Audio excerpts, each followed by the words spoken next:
Hi guys, thanks to everyone for joining us tonight because we've been really kindly joined by Dr. Barney Wainwright to talk about cycling related aerodynamics. For those of you that don't know Barney, he's actually a super experienced scientist who's got a lot of experience in performance science. So we used to get these laughing. We used to work together at Boardman, and Barney was also head of science there too. So got a lot of experience with like practical cycling related aerodynamics. And Tim's going to moderate tonight. So if you've got any questions, just pop them in the comments box, and then we can go through them at the end.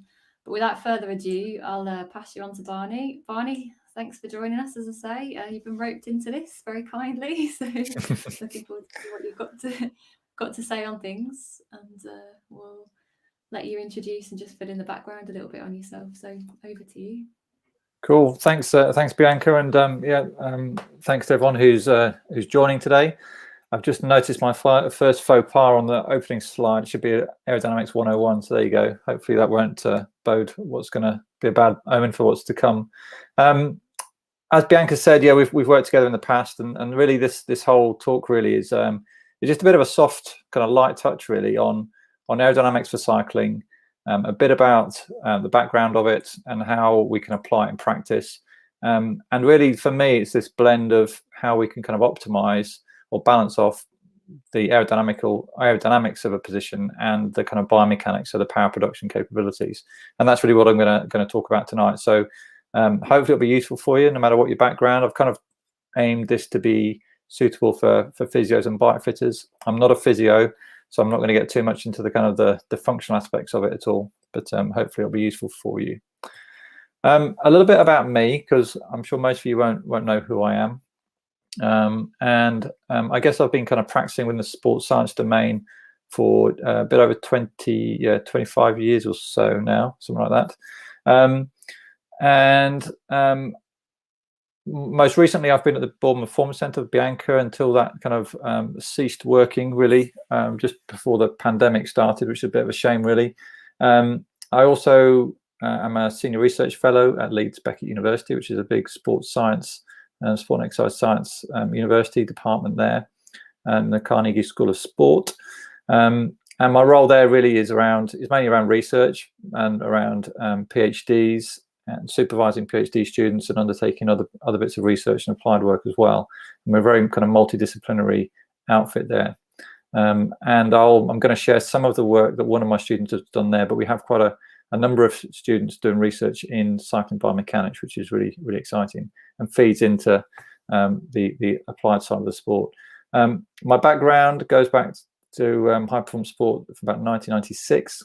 When I was working as an applied sports scientist in canoe sport, actually in the UK with the British canoe team, and that got me kind of involved not just more in the physiology, but also in biomechanics and technique, but also crucially in kind of fluid dynamics as well.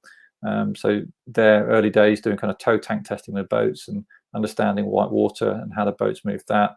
And my passion's been cycling, so all the time I'm kind of applying that to that as well. And it wasn't really until probably 2010, I suppose, I really got more heavily involved in cycling in a kind of professional capacity, if you like. And I kind of work in this junction between those three areas, but a skill acquisition there as well. And I'm definitely not the best at any one of those disciplines, but I have this kind of interesting balance that gets me by, and hopefully has a good balance of perspectives on how we can achieve performance in this area. And there's a few logos there just representing the different people I've worked with over the years, mostly in the UK, some in Canada, high performance sport in Canada as well. What we're going to do today is really talk about measurement methods of aerodynamics, a little bit about the background and what it's all about, and then some key aspects and considerations of an aerodynamic and powerful position. And we'll just have a look at a few myths as well. And what I'm really keen to do is make sure we have quite a lot of interaction at the end with questions. So save anything up there, and I'll try and address that as well as I can. So we all kind of know, well, I say we all, most cyclists who are trying to go fast at some point understand a bit about aerodynamics, how important it is.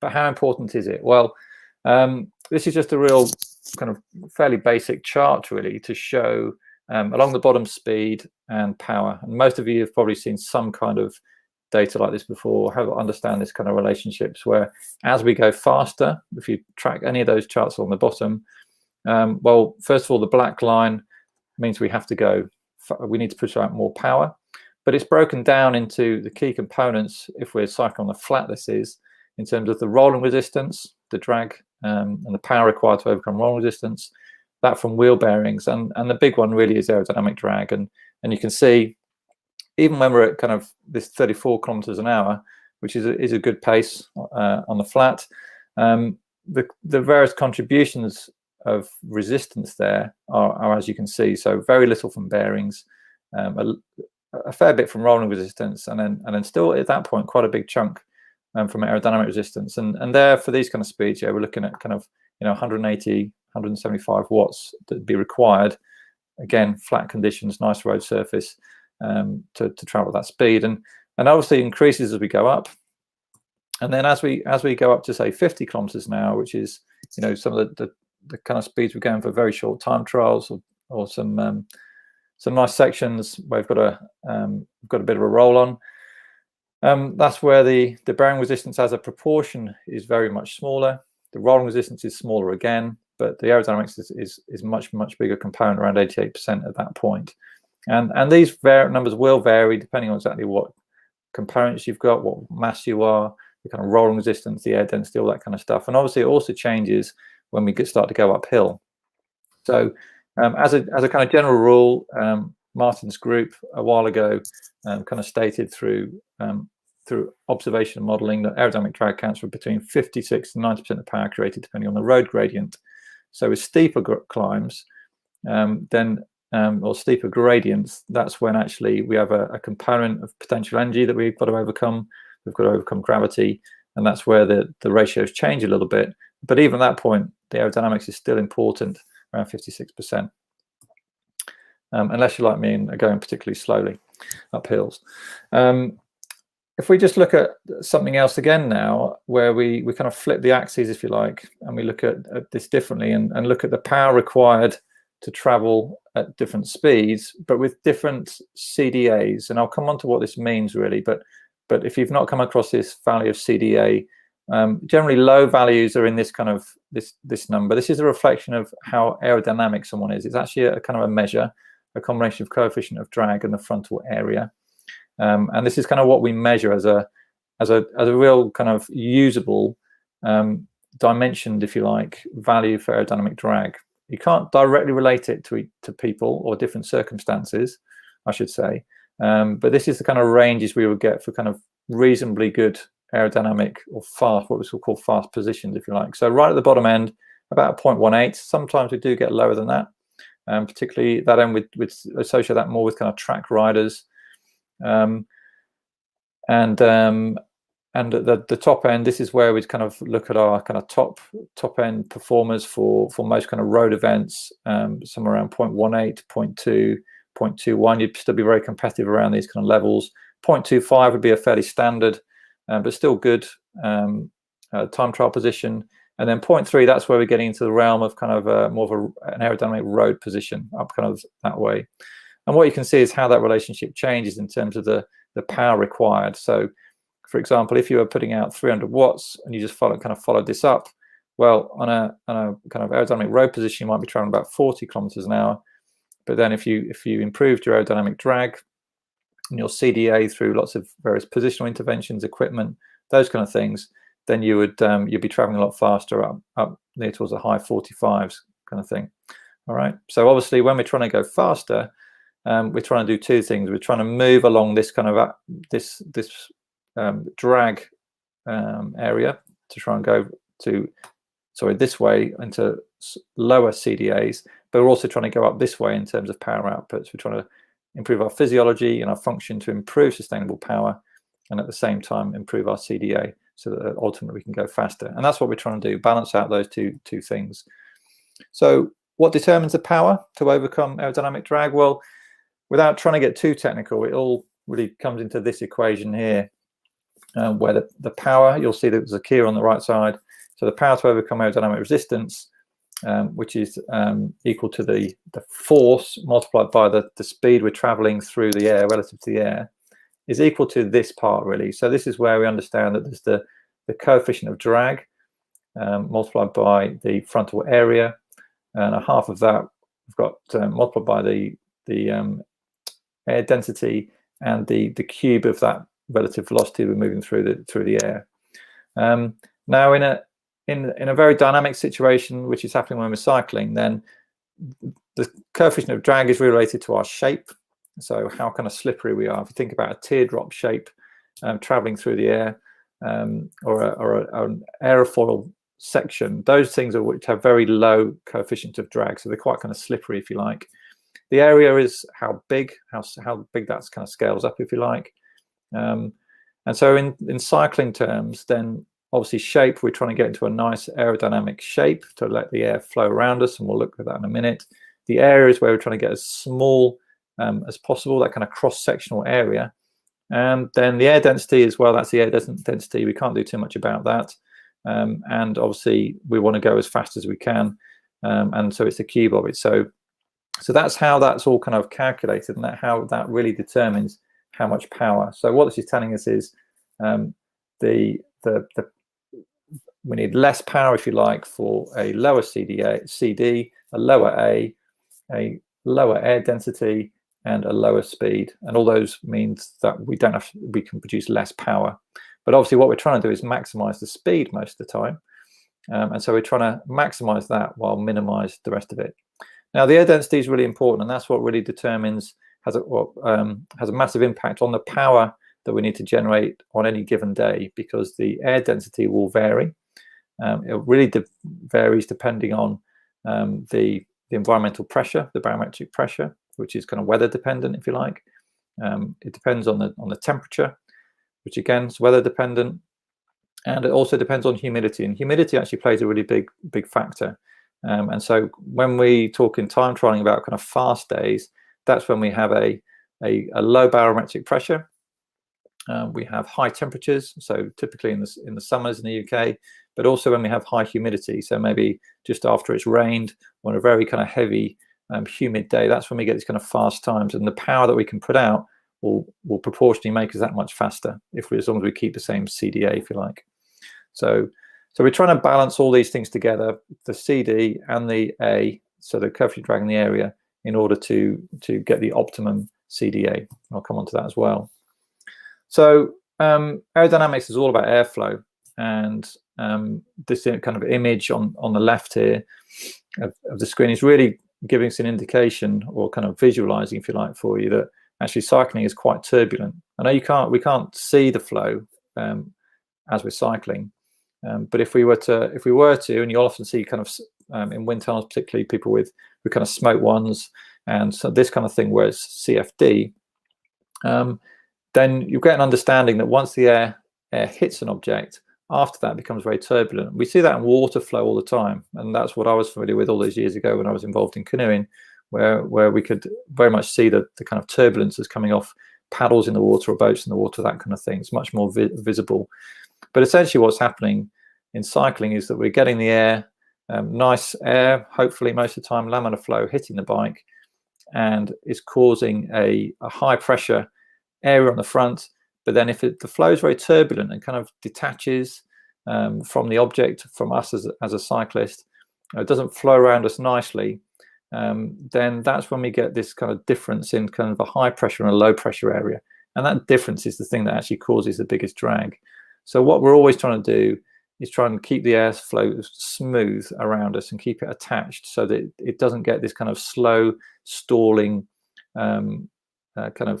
situation, which is what causes drag. So typically we'll do that by first of all making ourselves quite small, so we're affecting less of that air.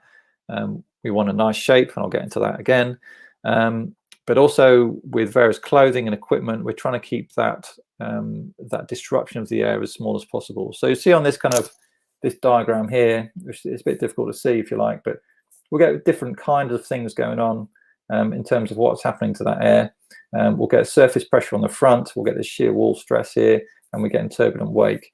And we're trying to minimize that. And just, you can see here from a very practical kind of helmet example. So this is some CFD work some research that was done, published not too long ago, but looking at the effects of different helmets.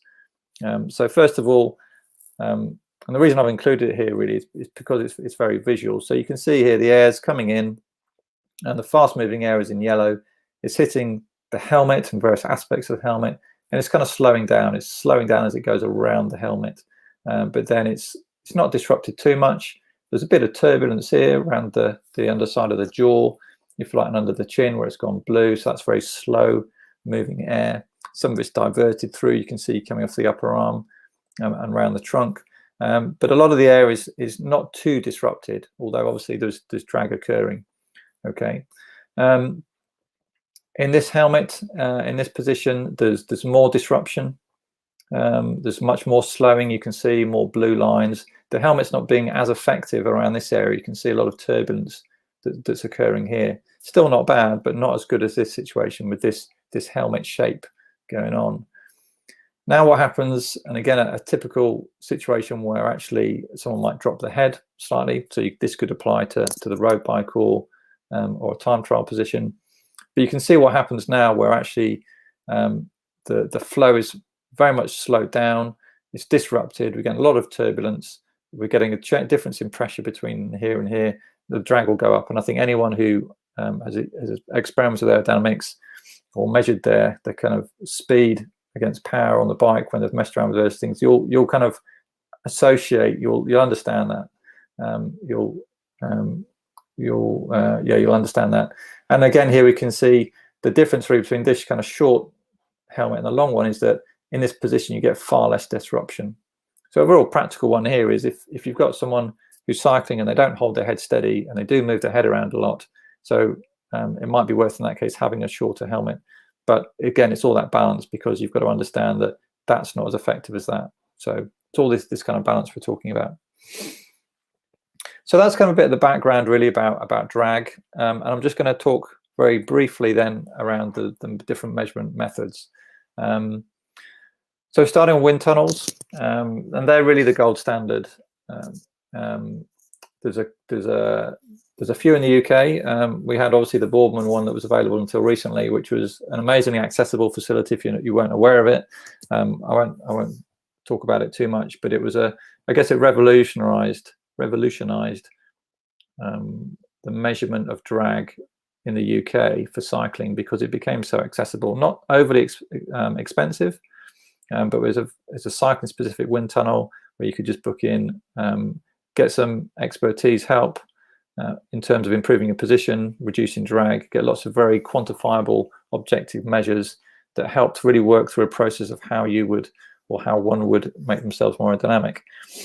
There's another one at the minute which is available as well, a bit more difficult to access, but the one at Silverstone, there's a few different groups that use Silverstone, again cycling specific. So you have this kind of wind tunnel with a turntable where you can reproduce different yaw angles, very fine control over the wind speed. Everything's highly measured and very sensitive. So the load cells are measuring the drag that's hitting, the drag force that's hitting against the bike, very high precision, very highly calibrated. Temperature is measured very well, and humidity, and also quite stable. And the airflow measure is very very precise as well, and the manipulation of the airflow, so you can curate most conditions that you wanted to. So this is really why it's the gold standard. We have the precision, but it also has its limitations. As you can see here in this picture, the bike is supported. You're not putting a lot of power through, so you wouldn't necessarily move the same as you would do out on the road. You don't have the same kind of interactions as you would on the bike. It's very easy to get a position that actually doesn't reflect what you do on the road. So you have to be really careful, and you need some really experienced people with you so they can understand how you would move on the road, to make sure that you have a practical solution going forwards. For example, wind tunnel, you don't have to look where you're going. You could just tuck your head down, and if you've got a good practitioner around you, they'll make sure you don't get into those kind of positions that are just not realistic. So that's kind of a wind tunnel, and it essentially works where you've got in this case, if you can just see this here, you've got an inlet here where the air is being pulled in through the fan, through the contraction, and then it's essentially recirculating out into room. And this is obviously just that's kind of expanded out just so you see it more clearly. But in reality, it's all compacted a bit like this model here you can see. There are other methods as well that are used, and there's a few groups that use this, and I've got a couple down here. But this is where essentially you're measuring indirectly the aerodynamic drag, if you like. You're calculating it through this equation in different ways, where if you know all the components that go in to contribute to overall drag, so the rolling resistance, wheel bearing friction, potential energy from going up hills, kinetic energy from changes in acceleration and velocity, and if you make some assumptions about mechanical efficiency, you can effectively back calculate what the CDA would be once you know all these inputs around humidity and the total power which you're measuring at the cranks or the wheel or however that's being done. A lot more assumptions being made because it's an indirect measurement, but that's possible. And there's some really nice systems around where you can effectively cycle around the track with a few instruments on you, and you can get some real-time measurements of your CDA. And again, there's some limitations in there massively. Not everyone's used to use riding on a track, which can be quite interesting if you're not used to that. Less control over some of the variables, but it is a more controlled environment than if you came out onto the road and did some other things. So I've just listed here really a few of these measures. So another indirect measurement I'm going to talk about here is where you measure. It's effectively a Pitot tube, which is measuring the airflow on the bike relative to the flow of air that's going around you, which could be due changeable conditions due to the wind, for example, and the wind direction. So again, it's using that same indirect measure that we saw before on the track to back calculate what the CDA would be. And some of you also might be more familiar with various types of software which will take your kind of GPS data that you're getting through your head unit and be looking at the gradients. We'll be looking at your speed. They might be pulling in environmental data as well, and looking at your power and kind of again back calculating it. And they all have their place. And in an ideal world, you might, for optimal performance, you actually might use a blend of all of them. But each one has advantages and disadvantages. And what I've kind of tried to show on this chart, because I've had a bit of probably most experience of wind tunnel, a fair bit of track testing experience, a little bit some of the software, and I haven't played with the Pitot tube devices, but I've spoken to quite a few people who've spent some time with them. Now that's a technology which is relatively recent and is improving all the time. It's very difficult to do that well on a bike, but it is improving. And of course, with all these things, there's our ability to access more and more data, to data mine that, to use AI to start to pull out more and more information that is of use to us. So if we look here, the wind tunnel in red, that's the highest precision we have, but not all wind tunnels are equal, by the way. The ones I was talking about before are cycling specific ones, and it is quite important to make sure the wind tunnel you're using is compatible for the kind of speeds, wind speeds in particular, and volumes of the cycle and the person that you get in cycling, because not all obviously are designed for cycling. They're designed around other activities but adapted for cycling. So wind tunnels generally up here. The track aero testing is good because it's in a controlled environment, but not as accurate. But obviously there are things you can do there to mitigate against those inaccuracies, especially around the measurement of power and measurement of the dynamic changing situation on the track. And obviously the track's important. Some tracks are kind of more exposed to the elements, let's say, particularly ones in other countries where the airflow might not be as still and stable as some of the indoor tracks. The Pitot tube type devices that are measuring the wind speed, relative wind speed, they've got a few more issues, but improving all the time. And again, it's generally done out on the open road where there's less control of the environmental conditions. It's constantly changing or changing direction. You've got localized surface changes in surface, small changes in gradient, which will affect your speed. and your power that are a bit more difficult to measure and monitor. And then finally, the software versions, and there are others as well. I haven't included them all in here, which is probably out of all of them the least accurate. But it doesn't mean it's not accurate at all. You get some if you do it enough times with enough control, you can get some good data. But there is a lot more variability in that. In terms of repeatability, it's pretty much the same order of events, generally around, because of the environmental conditions, and that you in a wind tunnel effectively, other than a bit of temperature and barometric pressure change, which you can account for, that's the same every time. Track slightly less so, mainly because where your line is on the track might change a little bit, and it's difficult to account for small changes. And obviously here we've got the outdoor ones, where there's a lot more variability. However, in terms of accessibility, it kind of flips itself on its head. You know, there's not really many wind tunnels around, and they're not that accessible. There's more velodromes around, not loads of them, but there's more, and it's probably more possible to book time on some of them than others. And certainly if you go around Europe, there's accessibility there as well. And then obviously the most accessible are these ones out that you use out in terms of the software and the Noto Connect. Although probably the Noto, the kind of Pitot tube ones, that you probably want to control a bit more where you use them, whereas the software, that's pretty much adapted to anywhere. But again, that's related back to the accuracy. Cost is an interesting one, really. And while wind tunnels would generally be the highest cost, you're paying for quite a lot up front. First of all, you're paying for quite an accurate set of data, which is valuable. But it's also very time efficient. You can do an awful lot in a few hours in a wind tunnel, whereas you can't. It'd be harder to do the same with the others. And you're also paying for expertise as you're doing those as well.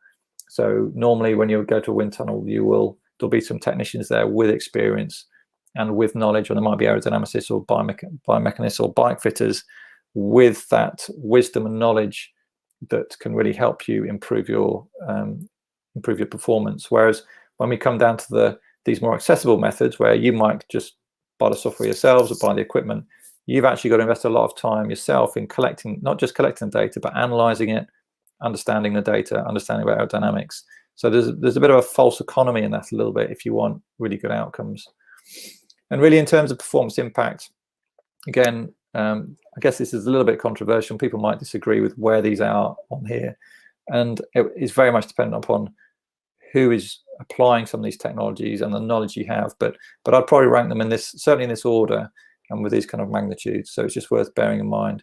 And wind tunnels, it's not at the very top, because actually, as I said before, there are some limitations, and people do come out of wind tunnels if they haven't used them correctly in positions that are just not sustainable on the road. And that's really important. And really, to have probably the best scenario is probably to base things on wind tunnel, do some track testing, but also some of these other ones as well, because you're getting more data in real world environments, where you can put out power, event specific power over those event durations, and that's when you start to move up here. So I hope that kind of makes sense. So getting on to some aspects of position. So there's this oft used quote, really, where we understand how much drag and aerodynamic drag is occurring as we're traveling, and this is kind of 80%, 20%, and this is really where it comes from. And it is a approximation. There'll be some times when actually the body is so aerodynamic that actually the bike is more than 20%, and obviously vice versa, where if the body's not in an aerodynamic position at all, then that flips around a little bit more as well. So what I want to really do is share some of my knowledge and experience, because I think the pivotal thing is not just aerodynamics on its own, but it's making sure we're in a position where we can produce power and sustainable power in a comfortable position. And that's not always possible, but we're trying to get as close there as possible. Couple of images there for you, really. The gentleman in the left side picture won't like me for putting that on necessarily, but this is back from, I think, the mid-90s. Some of you with a bit more history in cycling might know that, but I was riding back then. But it's just trying to place the year in terms of the compact frame, no helmet for racing, and those Campag wheels, I think it's kind of, we're looking mid-90s, but someone might have a more accurate year for me. But this is very much the path of the course. A huge drop between saddle and handlebars, which is meaning we're getting an awful lot of back flexion in order to do that, a lot of shoulder extension, but neck extension to see where you're going as well. Just really quite horrendous positions, uncomfortable, probably slightly damaging, and probably far from being as aerodynamic as possible or biomechanically effective. And really that becomes kind of an unmanageable position for most people. And contrary to that, we've got something far more recent, Alex Dowsett, where it's a much more manageable position. You can see that straight away. The pads here in a higher position, although it's not a great angle for this, you can kind of see actually trunk angles a bit higher, be far more comfortable on the head, not extreme amounts of flexion. So it's those kind of things that we're trying to balance all the time and find a manageable aerodynamic position, which is also powerful. Now, just to bring in some of the research that kind of my university group have been doing, I want to just share some just very brief, quick key outcomes from one of my students. He'll hate this cheesy photograph of him there as well. But this is Niels, and he was working with me at the university for a good few years. He now works at the Amsterdam University of Applied Sciences. And he passed his PhD, which was great for him. But he did some really great research, massive study really in terms of cycling. We're just starting to publish that now, and there's lots of different outcomes. But basically, he compared the biomechanics essentially of 56 road and time trial cyclists between their position on the tops, on the drops, and then 6 time trial positions. We're making subtle positions to the bar heights, but also the saddle position. From a kind of fore-aft position, so moving it forwards essentially. And he did a lot of research around kind of an individual's 20-kilometer time trial intensity, so it's very race specific. And he did a great job of synchronizing 3D kinematics, pedal forces, and EMG work, so we can get a really good idea of how people are changing, how they move, and how they pedal in these different positions. So just very briefly, the left side really just demonstrates and shows the 3D marker set. And I really want you to see this so that you can see how detailed the biomechanical analysis is. It's not a question of just having a few markers on key joints. It's a very complex static and dynamic marker set, because one of the things we wanted to look at in detail was what's actually happening to the trunk position on the body, and a lot around kind of the hips and pelvic movement as well. Now, what he did, and apologies for the photographs, these were the best I could find really, but just gives you a good idea if you can see some of these numbers here. So this would be the ups position, the kind of up position upright on the tops position, then the dropped position, and we can see that we actually put each person into these set positions. So we also measured their preferred position, whether they were time trialists or a road cyclist. So a time trialist would get into their preferred time trial position, a road cyclist would get into their preferred road position. So we'd measure that as a reference to see how people moved in relation to that. But then we had these standardized positions as well, where we would have a 40-degree angle on their trunk for the position on the tops, then on the drops a 30-degree, and then in a kind of aerodynamic position 1, we called it, was 24 degrees. And then we would try out some more of these different positions. So that's actually the same as that one. And then we'd further increase the drops to get 16 degrees, and then further again into a much more extreme angle of 8 degrees, probably more similar to that unmanageable position we saw before. So we wanted to see how the body reacts to that in terms of the kinematics, pedal forces, and EMG as well. And then what we did was we actually moved the saddle forwards, as we often do in time trial positions. So, well, actually, if we do move the saddle forwards, then while maintaining this trunk angle, what happens to the hips? What happens to the curvature of the back? And you can see here how the curvature changes a little bit. And again, here more particularly, this is probably something that people are a bit more familiar with, where actually you move the saddle forwards again, and in comparison to here, we've got the same overall trunk angle, much bigger differences in curvature. Okay, so just key outcomes really, and it quantifies a lot of things we knew already, but also uncovered an awful lot more behind the scenes in terms of the muscle activation patterns, and crucially the pedal forces that are produced and the mechanical efficiency. So basically, when we move the saddle forwards while maintaining the same trunk angles, what happens is we increase the hip range of movement, which helps us recruit muscles better, and actually has a big impact on the mechanical efficiency and the kind of negative resistive forces within the pedal stroke. It results in increased pelvic tilt, and that's really related to these next ones, where we have less pelvic lumbar flexion, so the kind of flexion in here, as you can see, that point there. We have less lumbar thoracic flexion, between here and here, and we have a reduced lumbar curvature, as you can see there as well, which are all really important for us, and they have a big impact on the aerodynamics as well, so not just functionally, as I'll come on to. So it's really interesting, and it's that kind of work that's really underpinning some of the applied biomechanics positioning work we do in bike fitting as well. And there's far more to come from this and other work we've got going on. So I then just want to show how we would take that forwards to put into practice.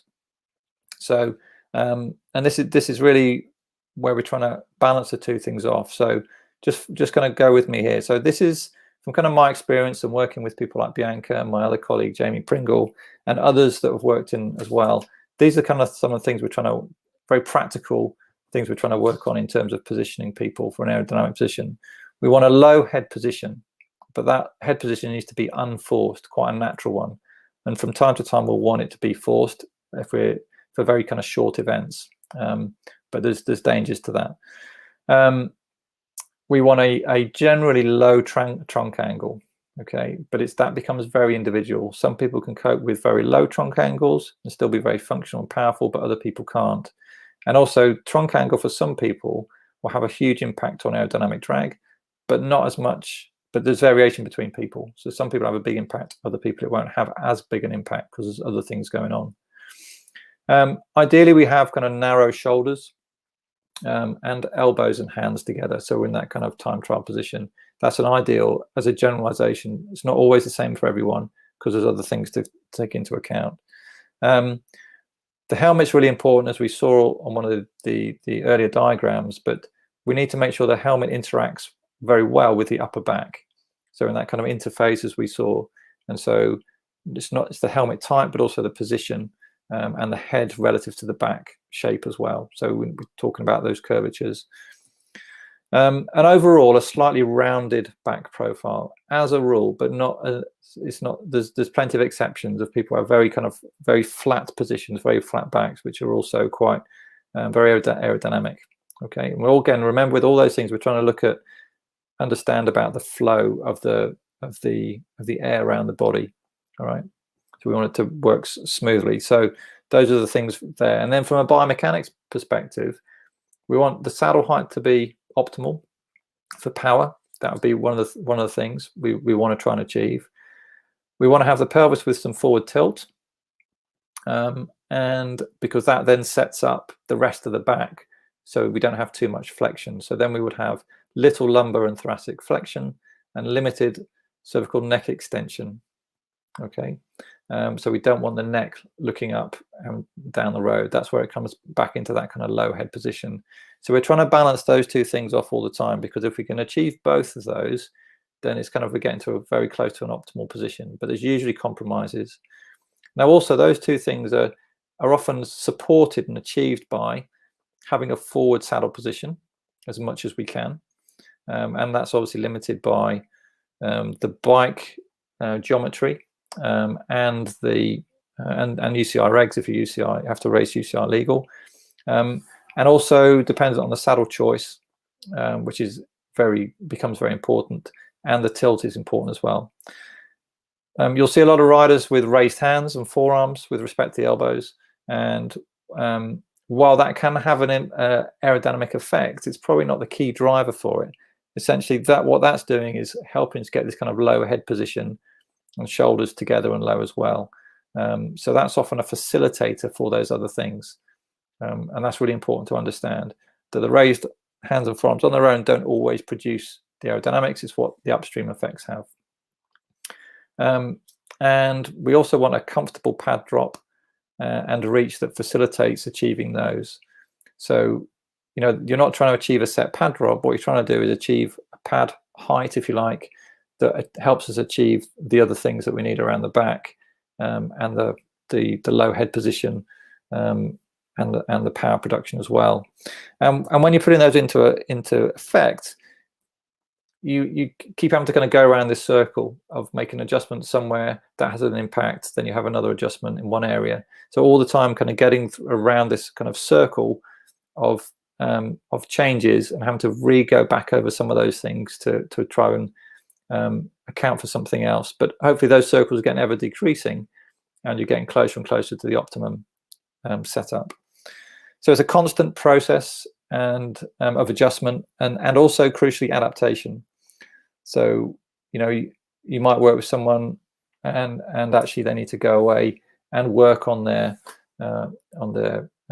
range of movement, on their ability to hold positions, some specific localized strength, for example, a bit more function in certain areas in order to get the optimal position. And that's sometimes a process that takes years to do that. And obviously there is a few other things I've already mentioned around UCI rules, the bike and equipment constraints, and those individual constraints where actually the body just can't do some of those things, just don't have the flexion that's required, or the range of movements. The saddle is a really important one, and I think it's massively underappreciated because so much of it revolves around both the kind of the biomechanics in terms of power and the aerodynamics revolves around this pelvis and being able to get some of that forward tilt. But what that does is it pulls pressure onto the front of the saddle, onto the perineum, and other structures of the around the pelvis, which become very, very, very painful. So that the saddle becomes pivotal in that, in order to make sure that the right choice and it's set up correctly. And that's where there's a lot of experience is required from a really good bike fitter or medical professional to get that correct. So hopefully that makes sense to you. Just a couple of examples here of a couple of riders just to kind of show that. So here we've got someone who has a very low trunk angle. Actually, I'm sorry, this image just isn't quite on the horizontal, but I think you'll understand this. So relatively high saddle, but a very low trunk angle, and something that this person has spent many years adapting to and improving, and in a really nice kind of, for this person, quite a balanced situation where they've got some quite a lot of load going through the elbows, but not overly, and that's balanced with pressure on the saddle, where they're nice and stable. So they've got a very forward tilted hip position that creates a small trunk angle, but quite flat. But crucially, this kind of really nice head position, which is not particularly forced at all, and that's allowed a low head position, and a really nice integration of this particular helmet into the back. And we've measured this lots of times and tweaked it and all the rest of it, and it's a really good aerodynamic position that you can see. Hands not super high, by the way, not necessary, but that angle just helping all the rest of it pull in nicely together. We take this person, someone else. We've worked with, again, different body shape, size, and everything like that. But again, quite far forward on the saddle, professional rider, so they may not have too much ability to change saddles to optimize that. But you can see a relatively good forward tilt to the pelvis. No extreme flexion in the back for them, which is good. A little bit of neck extension you can see here, but generally a low head position. You know, if you remove the helmet, you'd see the head kind of coming around here, which is almost lower than the back. So we've got this nice rounded profile and a helmet which will hopefully do a good job. Again, professional rider, so wouldn't necessarily have choice of helmets, but again, quite effective for this particular person. UCR regs on the hand position, but again, not necessary to be too high, but again, comfortable, effective, low drag position. So those are just a couple of examples for you, so you can understand how what I said before fits into that. So hopefully that's made some sense, giving you a bit of some practical takers. Now, just a few myths I wanted to just talk about in case you weren't aware of them. There's still a lot of chat in the community, despite some really good knowledge and increasing knowledge in the community. Lower is better. That was something that we talked about earlier in terms of those unmanageable positions, and actually what we see from an aerodynamics perspective is that having a lower front end, whether it's road bike or time trial bike, is not always better. Okay, so that is definitely not the case. It's very individual. You can get some really good low drag numbers with actually quite a high, relatively high pad or bar position.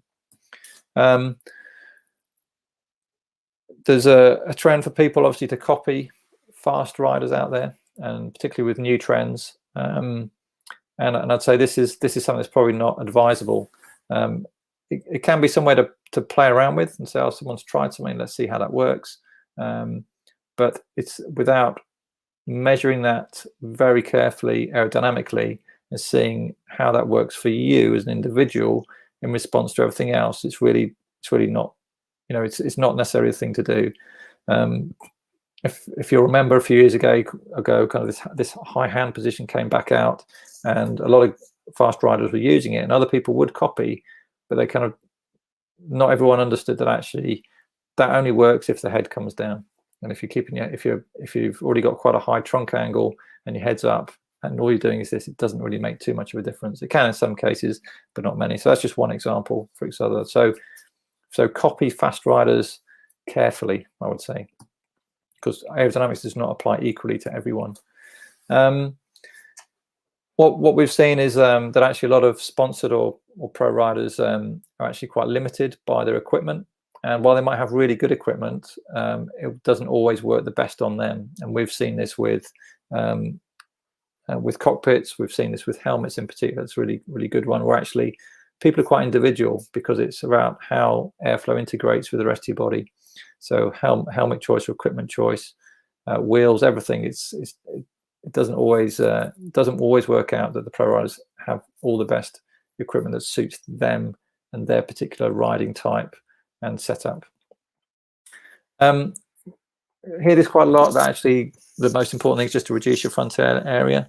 That can initially have a big impact. So particularly for, say, road cyclists, a lot of that can be driven just by reducing frontal area and reducing trunk angle, moving narrowing handlebar width, getting your head down, being tucked in on the hoods, those kind of things. And the same a little bit for time trial positions too. But very soon, getting too small at the front can have a negative effect on the shape, which is that coefficient of drag we talked about, and it has a negative effect on the airflow. And so once this frontal area is relatively low, then really actually the shape drives it, and the surface as well, which is where clothing comes into it too. Okay, so that's not always the case. And it's certainly not all about the equipment. That plays a role, as we saw earlier, that quote around 20% of the drag is due to the equipment, the rest is to do with the rider. And while there's obviously variations on that, that's kind of true. And while equipment can be free, well, not free, but it can be easily won gains, that's not always that straightforward either, because even wheels can have a different effect in different frames. They're quite specific for speeds. There's that important interaction with the tires as well. All those kind of things. So even what you would consider simple things are not always that straightforward. But by far the biggest thing is your body, the body of the rider, and it's far easier to do things with the body to get those massive, really big gains in terms of aerodynamics. But as those gains become harder to achieve, that's really where the equipment comes in. The key thing is in terms of equipment, is to have a bike which is actually movable and is the right kind of setup for you and for what you need. So it's not too short on the reach, not too far. It's got good cockpit setup which you can configure. All those kind of things are all really important. I've gabbled on for quite a long time now, I just see. So it's time for me to say thank you, and time for you to ask some questions if you have any. I hope that was useful. Thank you for listening. Thank you so much, Barney, for Thanks that. very much.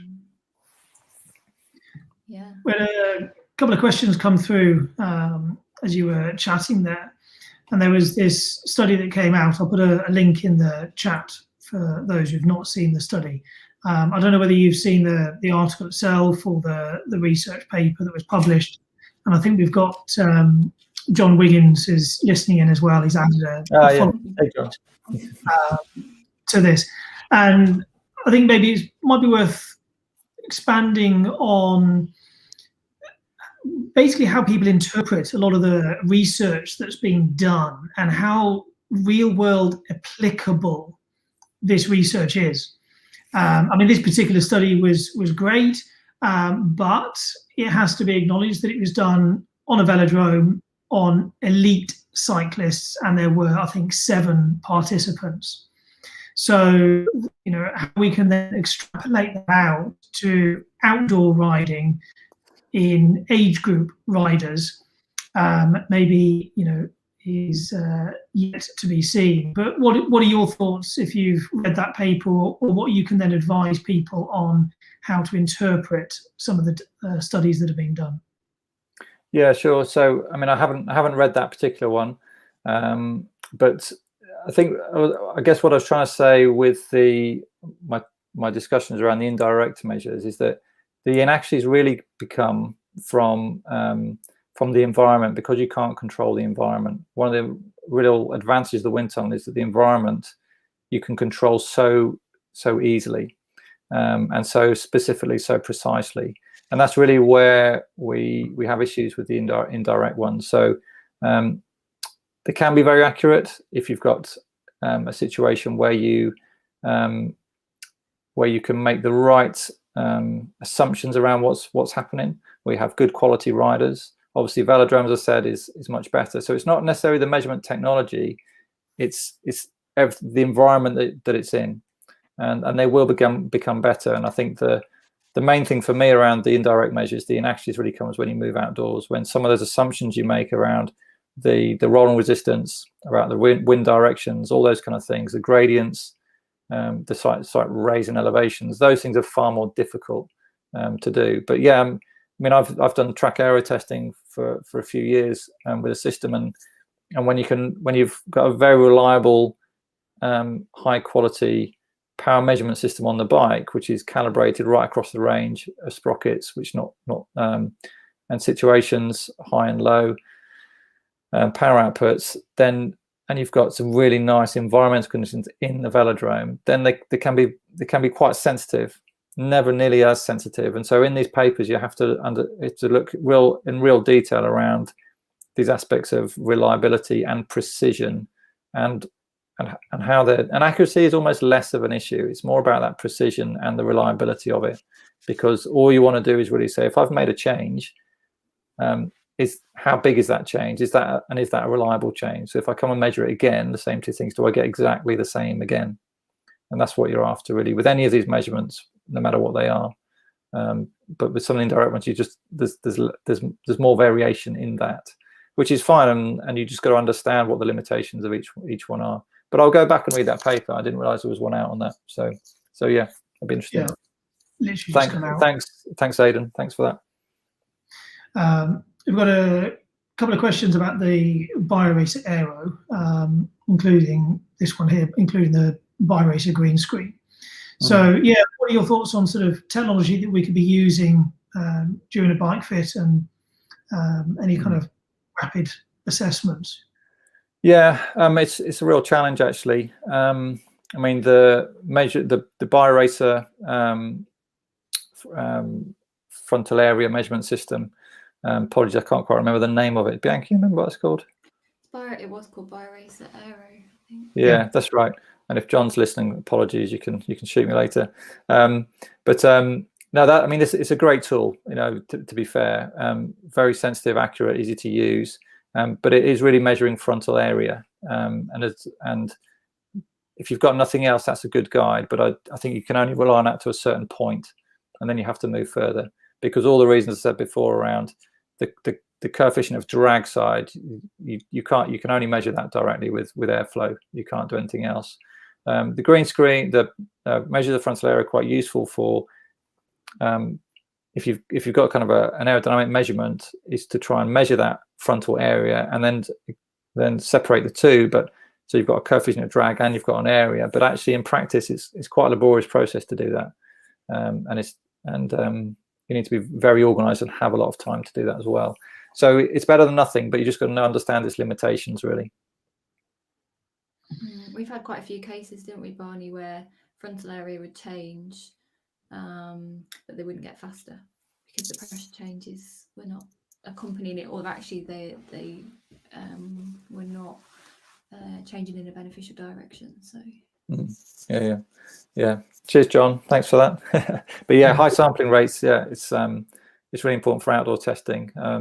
So yeah, and there's so many more variables that you're trying to control. So yeah, but they certainly have a role for sure.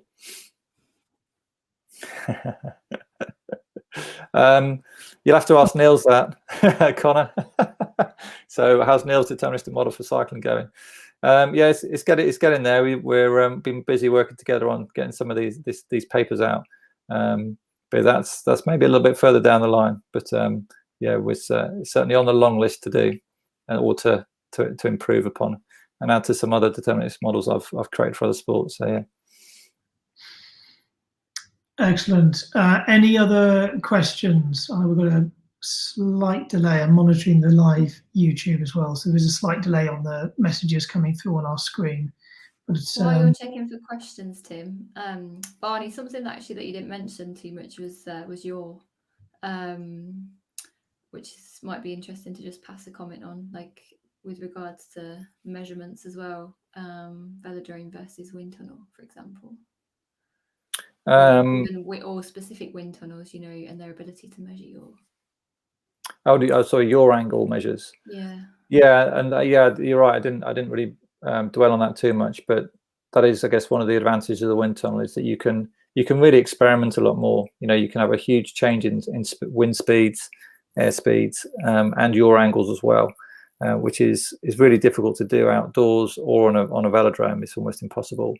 I mean, another disadvantage of the velodrome testing or any outdoor testing is that ideally you want to do a lot of the aerodynamic testing at your race speed. Now, depending on your event, what type of cycle you might have a few different race speeds, but let's say you're focusing on 10s or 25s, you can be very specific about that kind of narrow range of speeds you might be experiencing on a particular course, and you can do that without really much power output going into that, which has its other limitations because we can change shape, literally shape under different intensities of work. But obviously outdoors or indoors, when you're on a bike, if you want to travel at race pace, you're kind of limited as to how long you can do that and how much data you can collect before you start drifting away from that. And obviously the higher that pace needs to be, specific to your race, then the harder it is to collect as much data on that. So that's around the wind speed, and then obviously your angle. Yeah, it'd be very difficult to do a lot of investigations on a velodrome or outdoors on what the effects of different your angles are, unless you've got very consistent speeds and you're on some sort of runway where you can go at different directions potentially.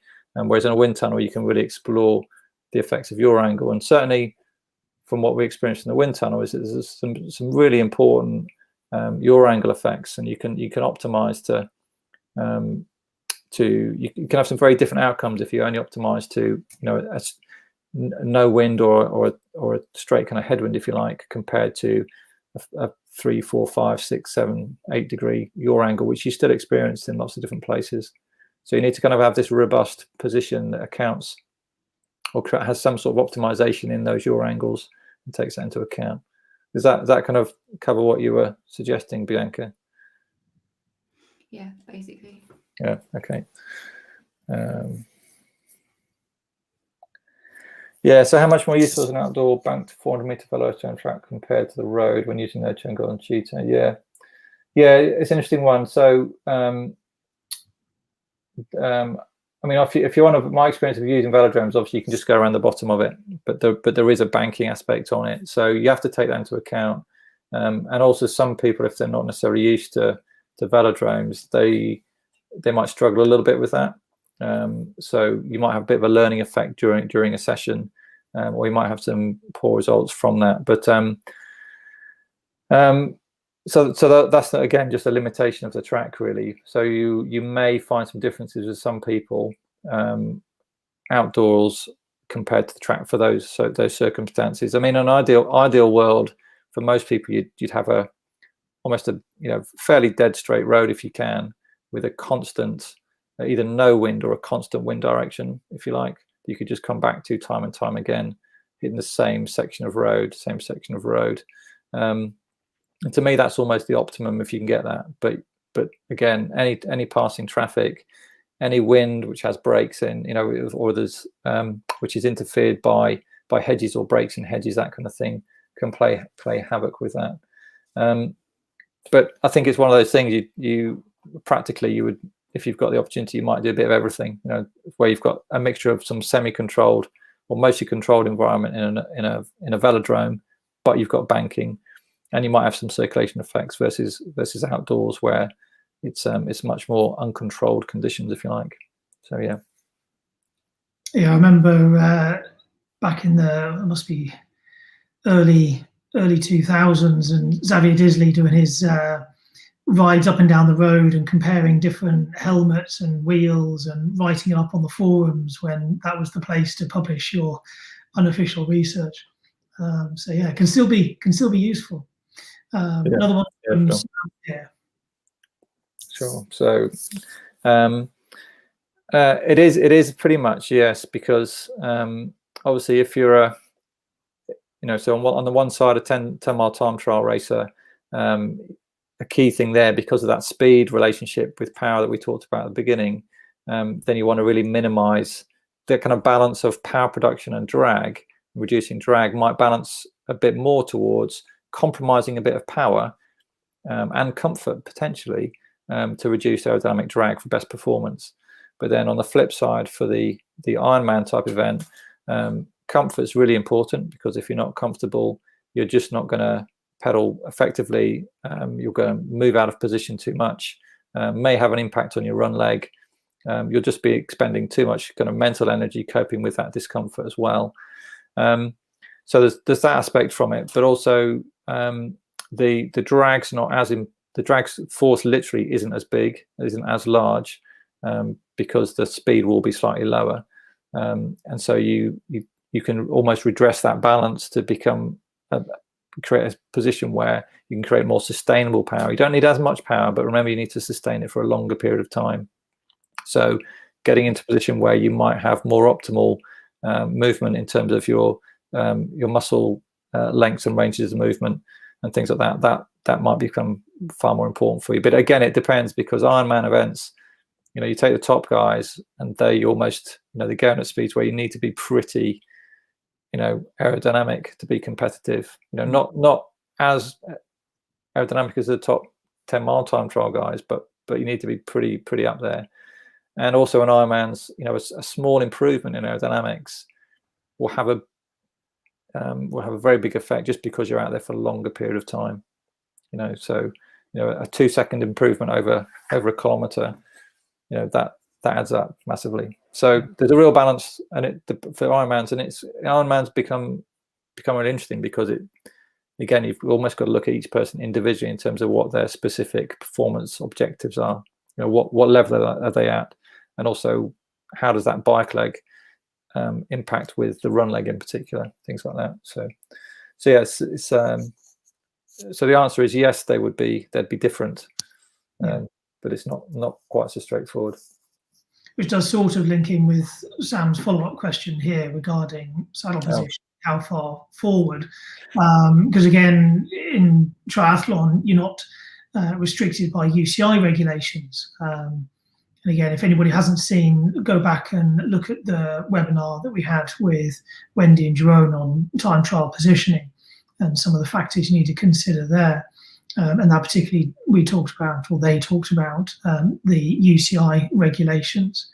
But yeah, your point of view on sort of aero setup, have you got any thoughts on sort of how far forward you would essentially push somebody if you weren't limited by UCI regulations? Yeah, depending on the individual, you can end up going quite a long way forward. But there's a couple of things that do end up happening. One is you've got to be just very wary or aware of just bike handling. If you move almost the center of mass too far forwards, if you like, becomes very front end dominant, if you like. And in many ways, most bike geometries kind of limit it anyway. You know, you can't actually get overly forward. You can in some circumstances, but not overly. But I'd say practically, one of the things I'd always recommend to do, and we try and do in kind of bike fitting, is measure the functional changes with these kind of positions. So obviously, if you're finding that actually you're losing a lot of power by moving too far forwards, then you would kind of start to limit that and come back, because actually once you start to move so far forward, the kind of aerodynamic gains don't come any further, if you like. So I don't know, Bianca, you've also, I mean, we did quite a lot of this work together. I mean, what's your thoughts there on that as well? As you said, really, it's quite difficult because if you move the center of mass so far forwards, one, you can actually end up with more pressure on the saddle, and also you might find that the individual starts to push up then, because if you've got so much weight through your upper body, you actually, it might test fast in a really isolated test, but from a sustained point of view, are your shoulders, is your upper body actually capable of taking that position? And like you say, it comes back to stability. Also in terms of bike handling, because again, that's another thing that calls you to come up. So there absolutely is a balance, and it's really with this, it's always about that individual that you have in front of you. You can have trends, but we've identified, haven't we, Barney, time and time again, that you know, there can be small sensitivities that work for one person and don't for others. So yeah, and it's I was going to say, sorry, so important with all these things is to measure, is to really measure power output in these positions. So functionally, how are people doing, and is that sustainable as well? So that's crucial with these things. Yeah, and yeah. And the other thing to mention, sorry, Barney, there as well, is about pedaling. Is that, you know, if you're that far forward on the bike as well, you can't really get an effective pedal stroke either, because time to apply force through the pedal changes and the direction in which you apply force changes. So that would, and that would also, most people wouldn't be able to measure that directly, but you'd kind of start to see that in the power output a little bit. The effort you need to put in to sustain a given power output would start to increase. It just wouldn't kind of make sense. So yeah, sorry, Sam, I hope that answers most of your question there. One from Rory here about the wind tunnel and the challenge actually identifying those subtle changes. How do you kind of get through that noise? Yeah, definitely. If you're paddling in the wind tunnel as opposed to stationary, there'll be a greater variation in drag forces because the whole system's moving. Absolutely. And what you generally tend to do is I mean, our experience, the noise is never too big unless someone's really pedaling terribly and they've got a lot of upper body movement that's going on as well. So it's not just the legs, it's like all the whole system's moving, which can happen if there's too little load or the cadence is too high, that kind of thing. So there's a bit of experience there. But also what you do is you take quite large data samples. So some of that kind of variation and the kind of standard deviation, if you like, in that sample means that it's far more easy to compare different setups because of that. Those data sources are quite large then, and it's easy to make those comparisons. But generally, we've played a little bit with both actually, and generally what tends to happen is that you always go back to the pedaling data, but just because everything's changing, there's a whole dynamical system change when you're pedaling that you're not getting when you're stationary, and so you'd always generally go back to that and use the pedaling stuff. But there is a bit of controls, but it's generally not an issue, to be honest. It's never really a challenge to find those differences. I mean, you will get differences, very small differences between setups, but generally the noise isn't that big, and the noise that you do get kind of over is still preferable to a setup which an unpedaling setup which just actually doesn't apply. If that makes sense. You know, it's unless you're just trying to find a situation for tucking in down a long incline, you know, which is only a small percentage of the race, which you might do anyway as an investigation. So okay, and I'll take the one final question. I'm conscious of how long we've taken up of your time, so final one from Daryl here, regarding actually sort of, I suppose, the follow-up for this, and you know, how much can you do in one session, or is it a case of, you, in some of the case studies you talked about regarding kind of incremental changes you were making, so what kind of time period would you be working with an athlete?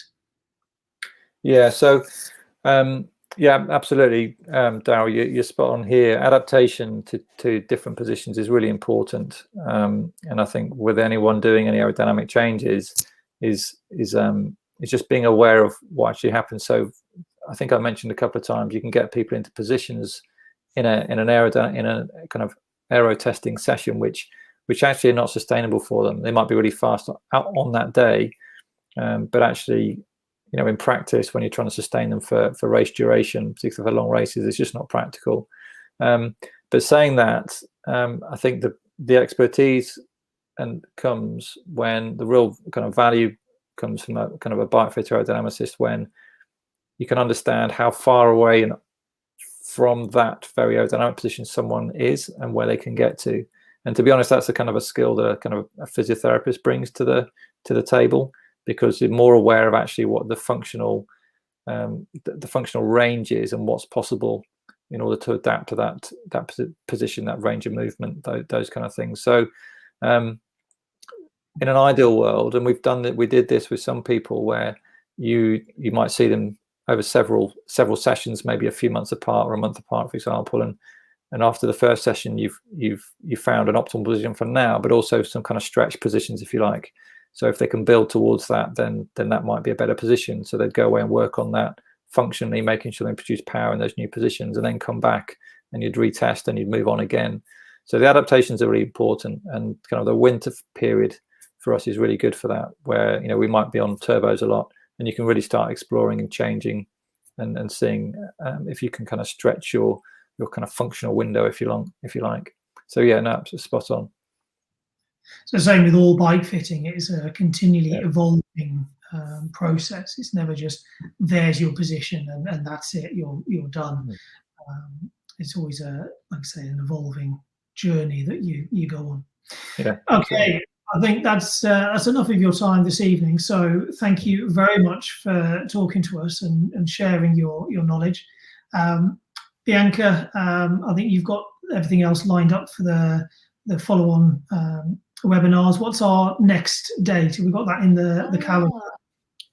Yes, Barney, it's your number one fan. Rory's going to hate me for saying that because he's actually not number one fan. But Rory Webber is going to do a talk for us on power and cool.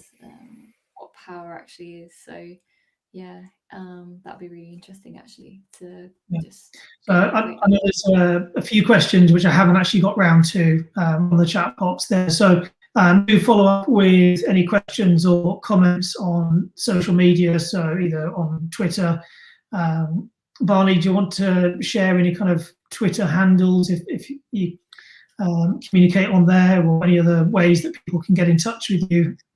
Yeah, so on my slides, so people could always scroll back on the YouTube feed. And I think my final slide on my first one was my direct email address if people want to get hold of me there, and Twitter handle at BG Wainwright. And you can follow me and get hold of me and ask me questions through that. So fairly accessible, hopefully. So yeah, feel free. Thank you very much. Right, thank you very much again for your time, and we'll see you all for the next webinar in a couple of weeks' time. Cheers, guys. Good night. Bye.